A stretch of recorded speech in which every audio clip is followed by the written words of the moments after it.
இன்னைக்கு வீடியோல நம்ம நிறைய படங்களோட வசூலை பார்க்க போறோம். முக்கியமா ஷேர் டீடைல்ஸை பார்க்க போறோம். அது காந்தாரா சாப்டர் 1, இட்லி கடை, ஓஜி இந்த மாதிரி படங்களுக்குலாம் எவ்வளவு தியேட்டரிக்கல் ரைட்ஸ் போயிருக்கு, இதுவரையும் எவ்வளவு ஷேர் வந்திருக்கு, எவ்வளவு கலெக்ஷன் வந்திருக்கிறத ரொம்ப தெளிவா பார்ப்போம். இன்னும் சில படங்களோட வசூலை பார்க்க போறோம். முக்கியமா இந்தியாலே இதுவரையும் 2025ல அதிக வசூல் பண்ண டாப் 10 பட்டியலை பார்த்துருவோம். அதெல்லாம் என்னென்ன படங்கிறத வீடியோக்களை பார்ப்போம். அதுக்கு முன்னாடி நேத்து வீடியோல நான் ஒரு ஃப்ரேம் ஒன்று வச்சிருந்தேன். இப்போ நான் ஸ்கிரீன்ல காட்டுறேன் பாருங்க, இதுதான் அந்த ஃப்ரேம். இதை நிறைய பேர் கரெக்டாக கெஸ் பண்ணியிருந்தீங்க. ஆமாங்க, அவள் அப்படிங்கிற படம் தான். ஸோ அதில் அந்த பொண்ணு ஒரு கிணத்து மேலே ஏறி நின்றுக்கிட்டு அது திடீர்னு பார்க்கும்போது ரொம்ப வித்தியாசமான ஒரு பிஹேவாக இருக்கும். அதுக்கப்புறம் தான் தெரியும் அந்த வீட்டில் ஏதோ அமானுஷம் இருக்குன்னு. ஸோ இதை கரெக்டாக கெஸ் பண்ண முதல் 5 பேர் mister Manivannan, Prabhu K, villain 60 gaming, Mohammed Adil, Subbu INGA அப்படிங்கிற இந்த 5 பேர் தான் முதல்ல கரெக்டாக கெஸ் பண்ணியிருக்காங்க. இன்னைக்கு ஒரு ஃப்ரேம் ஒன்று வச்சிருக்கேன். அது என்ன ஃப்ரேம், என்ன படம் அப்படிங்கிறத கெஸ் பண்ணுங்க, கமெண்ட்ல போடுங்க.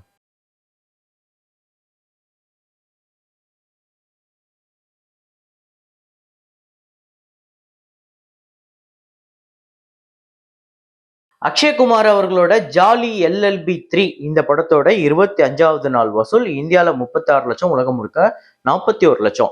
டோட்டலா 135 கோடியே 5 லட்சம் இந்தியாலையும், 165 கோடியே 80 லட்சம் உலகம் முழுக்க வசூல் பண்ணியிருக்கு.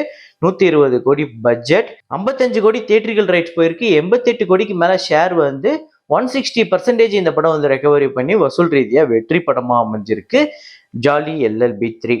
சன்னி சன்ஸ்காரிக்கு துளசி குமாரி அப்படிங்கிற படம் டே 12 இந்தியாவில் 1 கோடியே 45 லட்சம், உலகம் முழுக்க 1 கோடியே 65 லட்சம். 61 கோடியே 56 லட்சம் இந்தியாவிலையும், 78 கோடியே 13 லட்சம் உலகம் முழுக்க வசூல் பண்ணியிருக்கு. 65 கோடி பட்ஜெட், 35 கோடி தியேட்டரிக்கல் ரைட்ஸ், 41 கோடிக்கு மேல ஷேர் 117% இந்த படம் ரெக்கவரி பண்ணியிருக்கு. இந்த படமும் வசூல் ரீதியா வெற்றி படமா அமைஞ்சிருக்கு. ஓஜி திரைப்படம் டே 19 ஆந்திரா தெலுங்கானால 52 லட்சம், உலகம் முழுக்க 58 லட்சம்.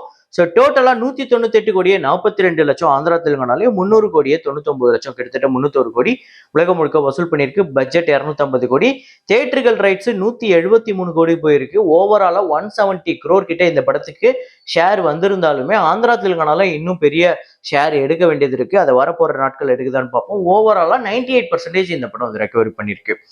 இட்லி கடை திரைப்படம் டே 13 தமிழ்நாட்டில் 60 லட்சம், உலகம் முழுக்க 70 லட்சம். 47 கோடியே 81 லட்சம் தமிழ்நாட்டிலையும், 69 கோடியே 90 லட்சம் உலகம் முழுக்க வசூல் பண்ணியிருக்கு. 80 கோடி பட்ஜெட், 44 கோடி தியேட்டரிக்கல் ரைட்ஸ், 36 கோடி கிட்ட இப்போதைக்கு ஷேர் வந்திருக்கு. 83% இப்போதைக்கு ரெக்கவர் பண்ணியிருக்கு. வரப்போற நாட்கள்ல பார்ப்போம் எப்படி பர்ஃபார்ம் பண்ணுதுன்னு. ஆனா எனக்கு தெரிஞ்சு இப்பவே ரொம்ப மோசமான கலெக்ஷன் தான் வந்துகிட்டு இருக்கு இந்த படத்துக்கு.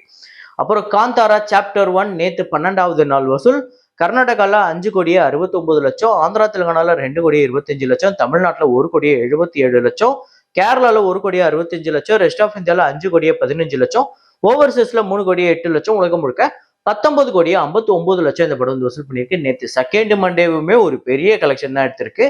சரியான நம்பர். ஸோ காந்தாரா சாப்டர் 1 இதுவரையும் ஓவர்சீஸ்ல எவ்வளவு கலெக்ட் பண்ணியிருக்கு அப்படிங்கிறத ரொம்ப டீட்டெயிலா பார்ப்போம். நார்த் அமெரிக்காவை பொறுத்தவரையும் 4.25 மில்லியன் US டாலர்ஸ், 37 கோடியே 74 லட்சம். யூகே அயர்லாந்து சேர்த்து 662K பவுண்ட்ஸ் கலெக்ட் பண்ணியிருக்கு. 7 கோடியே 80 லட்சம். ஆஸ்திரேலியாவை பொறுத்தவரையும் 1.52 மில்லியன் ஆஸ்திரேலியன் டாலர்ஸ், 8 கோடியே 90 லட்சம். கல்ஃப் கண்ட்ரீஸ்ல 3.83 மில்லியன் US டாலர்ஸ், 34 கோடி கிட்ட வசூல் பண்ணியிருக்கு. மலேசியாவை பொறுத்தவரையும் 1.6 மில்லியன் மலேசியன் ரிங்கிட்ஸ், 3 கோடியே 35 லட்சம். சிங்கப்பூரை பொறுத்தவரையும் 253K சிங்கப்பூர் டாலர்ஸ், இது 1 கோடியே 73 லட்சம். ஜெர்மனியை பொறுத்தவரையும் 155K ஈரோ கலெக்ட் பண்ணியிருக்கு. 1 கோடியே 59 லட்சம். ரெஸ்ட் ஆஃப் வேர்ல்டுல 400K US டாலர்ஸ், 3 கோடியே 55 லட்சம். டோட்டலா 11.11 மில்லியன் US டாலர்ஸ் ஓவர்சீஸ்ல மட்டுமே கலெக்ட் பண்ணியிருக்கு. இந்த 12 நாள்ல 98 கோடியே 68 லட்சம். சரியான நம்பருங்க. ஒரு கன்னட திரைப்படத்துக்கு இது பெரிய நம்பர், பெரிய வசூல். ஸோ காந்தாரா சாப்டர் 1 டோட்டலா எவ்வளவு கலெக்ட் பண்ணியிருக்கு, எவ்வளவு ஷேர் வந்திருக்கு அப்படிங்கிறத பார்ப்போம்.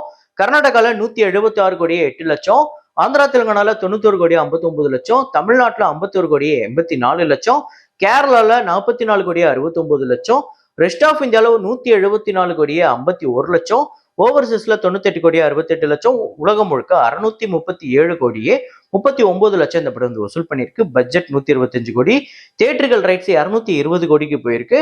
331 கோடிக்கு மேல ஷேர் வந்திருக்கு.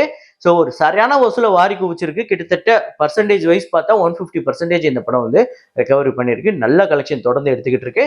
இப்போதைக்கு இந்த படம் இந்த 2025ல வந்ததுலேயே இந்தியன் ஃபிலிம்ஸ்லேயே எத்தனாவது இடத்துல இருக்கு அப்படிங்கிறத இப்போ பார்ப்போம். So top 10 Indian movies world wide grosser. இதுல 10வது இடத்த பிடிச்சிருக்கிறது L2 எம்புரான் 269 கோடியே 56 லட்சம் வந்து வசூல் பண்ணியிருக்கு. 9வது இடத்த பிடிச்சிருக்க படம் வந்து அக்ஷய்குமார் அவர்களோட திரைப்படம் 290 கோடி வசூல் பண்ணியிருக்கு ஹவுஸ்ஃபுல் 5. அப்புறம் ஓஜி பவன் கல்யாண் அவர்களோட திரைப்படம் 301 கோடி வசூல் பண்ணி இந்த லிஸ்ட்ல 8வது இடத்த பிடிச்சிருக்கு. 301 கோடியே 55 லட்சம் வந்து வசூல் பண்ணி லோகா சாப்டர் 1 சந்திரா 7வது இடத்த பிடிச்சிருக்கு.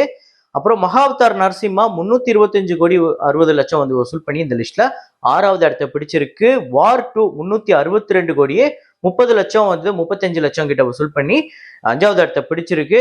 இந்த லிஸ்ட்ல இருக்கிற ஒரே தமிழ் படம் சூப்பர் ஸ்டார் ரஜினிகாந்த் அவர்களோட கூலி திரைப்படம் தான் 527 கோடியே 50 லட்சம் வந்து வசூல் பண்ணியிருக்கு. அப்புறம் சையாரா வந்து 3வது இடத்த பிடிச்சிருக்கு 545 கோடியே 42 லட்சம் வந்து வசூல் பண்ணி 3வது இடம். அப்புறம் செகண்ட் இடம் தான் பிடிச்சிருக்கு காந்தாரா சாப்டர் 1 637 கோடியே 39 லட்சம். ஸோ முதல் இடத்த பிடிச்சிருக்க படம் என்ன அப்படின்னா இந்தியில வந்து சாவா தான். ஸோ 801 கோடியே 45 லட்சம். இந்த 801 கோடியே 45 லட்சம்ங்கிற இந்த வசூல காந்தாரா சாப்டர் 1 முறியடிக்குமா முறியடிக்காதா அப்படிங்கிறத கமெண்ட்ல போடுங்க. அப்புறம் இந்த லிஸ்ட்ல வேற எந்த மாற்றம் வரும்? இப்போ இது படம் ஒன்று வரப்போது அது இந்த லிஸ்ட்ல கண்டிப்பா இந்த பொசிஷனை பிடிக்கிறதுக்கு வாய்ப்பு இருக்கு அப்படின்னு நீங்க நினைக்கிற படம் எது அப்படிங்கிறதையும் கமெண்ட்ல போடுங்க. எனக்கு தெரிஞ்சு இந்த லிஸ்ட்ல வேற எதுவும் பெருசா மாற்றம் ஏற்படாதுன்னு நினைக்கிறேன். மேபி அந்த காந்தாரா சாப்டர் 1 வந்து சாவாவோட இடத்த ரீப்ளேஸ் பண்றதுக்கு வேணா வாய்ப்பு இருக்கு. வேற ஏதோ அப்கமிங் ஃபிலிம் பெருசா இந்த வருஷம் பேன் இந்தியா படம் ரிலீஸ் ஆகி அது ஏதாவது பெரிய மாற்றம் ஏற்படுமாங்கிறது தான் தெரியல. அப்படி ஏதாவது படம் வரப்போகுதுன்னா அதை கமெண்ட்ல போடுங்க. அது பார்ப்போம் என்ன பெருசா மாற்றம் ஏற்பட போகுதுன்னு. அப்புறம் இது மட்டும் இல்லாம ரொம்ப நாளா நம்ம சேனல்ல கேட்கப்பட்டு இருந்த இன்னொரு டாப் 10 ஷாருக் கான் அவர்களோட டாப் 10 திரைப்படங்கள். ஸோ இது வந்து என்னென்ன படம் அப்படின்னு பார்க்கலாம். ஸோ 10வது இடத்த பிடிச்சிருக்க படம் வந்து டான் 2 2011ஆம் ஆண்டு ரிலீஸ் ஆகி 209 கோடி வசூல் பண்ணியிருக்கு. மை நேம் இஸ் கான் இந்த படம் தான் 9வது இடத்த பிடிச்சிருக்கு 224 கோடி. ரொம்ப சூப்பர் படம் இது. 2010ஆம் ஆண்டு ரிலீஸ் ஆயிருந்தது. 8வது இடத்த பிடிச்சிருக்க படம் வந்து ஜப் தக் ஹெய்ஜான் அப்படிங்கிற படம் 2012ஆம் ஆண்டு வந்து 235 கோடி வசூல் பண்ணியிருக்கு. அப்புறம் ரைஸ் அப்படிங்கிற படம் 2017ஆம் ஆண்டு வந்து 285 கோடி வசூல் பண்ணியிருக்கு. தில்வாலே 2015ஆம் ஆண்டு வந்து 377 கோடி கிட்ட வசூல் பண்ணிச்சு, பெரிய ஹிட்டு. அப்புறம் ஹாப்பி நியூ இயர் 2014ஆம் ஆண்டு ரிலீஸ் ஆகி 397 கோடி வசூல் பண்ணியிருக்கு. சென்னை எக்ஸ்பிரஸ் 2013ஆம் ஆண்டு ரிலீஸ் ஆகி 422 கோடி வசூல் பண்ணியிருக்கு. டங்கி 2023ல ரிலீஸ் ஆகி 452 கோடி வசூல் பண்ணியிருக்கு. பட்டான் 2023ல ரிலீஸ் ஆகி 1052 கோடி வசூல் பண்ணியிருக்கு, 2வது இடத்த பிடிச்சிருக்கு. முதல் இடம் ஜவான் தான் 1160 கோடி வசூல் பண்ணி ஒரு மிகப்பெரிய வெற்றி படம் ஒரே வருஷத்துல. அதாவது டங்கி, ஜவானு, பட்டான். இதுல ஜவான் தான் பெரிய ஹிட், அடுத்தது பட்டான், அப்புறம் டங்கி. ஜவான் மாதிரி ஒரு படமும் பட்டான் மாதிரி ஒரு படம் பண்ணிட்டு டங்கி மாதிரி ஒரு படமும் பண்ணாரு. உண்மையிலே அதெல்லாம் ஷாருக் கான்னால மட்டும்தான் பாசிபிள் நான் நினைக்கிறேன். ஸோ இதுல எல்லாமே மோஸ்ட்லி எல்லாமே பெரிய அளவுல வெற்றி படங்கள் தான். இந்த லிஸ்ட்ல உங்களுக்கு மோஸ்ட் ஃபேவரட் எது அப்படிங்கிறத கமெண்ட்ல போடுங்க. இதே மாதிரி ஒரு வீடியோல இதே மாதிரி கலெக்ஷன் ரிப்போர்ட்ல மீண்டும் நான் உங்களை சந்திக்கிறேன். Signing off Rahman.